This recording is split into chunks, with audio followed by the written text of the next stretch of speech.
അപ്പോൾ ഇന്ന് നമ്മൾ നോക്കാൻ പോകുന്നത് ഈ പ്രോഡക്റ്റിൻ്റെ റിഫ്ലക്ഷൻ എങ്ങനെ ക്രിയേറ്റ് ചെയ്യുക എന്നുള്ളതാണ്. ഓക്കെ, അതിന് വേണ്ടിയിട്ട് ഒബ്ജക്റ്റ് സെലക്ഷൻ ടൂൾ ക്ലിക്ക് ചെയ്യാം. എന്നിട്ട് സബ്ജക്റ്റ് നമ്മൾ Ctrl+J അല്ലെങ്കിൽ കമാൻഡ് അല്ലെങ്കിൽ Ctrl+J കൊടുത്ത് ഇതിനെ കോപ്പി എടുത്ത് നെക്സ്റ്റ് വന്നിട്ട് Ctrl+T പ്രസ് ചെയ്യുക and right click flip vertical. Okay, എന്നിട്ട് ഇതിനെ നമ്മൾ നേരെ താഴോട്ട് കൊണ്ടുവന്ന് നെക്സ്റ്റ് എൻ്റർ കൊടുക്കുക. എഡിറ്റ് മെനുവിൽ പോയിട്ട് ഇവിടെ പെർസ്പെക്റ്റീവ് വാർപ്പ് ഉണ്ട്, അത് കൊടുക്കുക.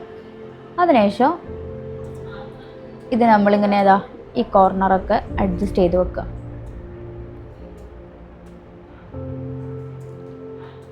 നമ്മൾ എൻ്റർ കൊടുത്തിട്ട് ഇതുപോലെ വീണ്ടും അഡ്ജസ്റ്റ് ചെയ്യണം. കറക്റ്റ് സൈസിൽ കൊടുത്തിട്ട് എൻ്റർ കൊടുത്തിട്ട് നമ്മളിവിടെ ലെയർ മാസ്ക് കൊടുക്കുക. ലെയർ മാസ്ക് കൊടുത്തതിന് ശേഷം ഇവിടെ ബാക്ക്ഗ്രൗണ്ട് ഫോർഗ്രൗണ്ട് നമ്മൾ എന്താക്കുക, ബ്ലാക്കിൽ കൊടുത്തിട്ട് ഗ്രേഡിയൻറ്റിൽ വരിക. ഗ്രേഡിയൻറ്റിൽ A6 ഈ തേർഡ്.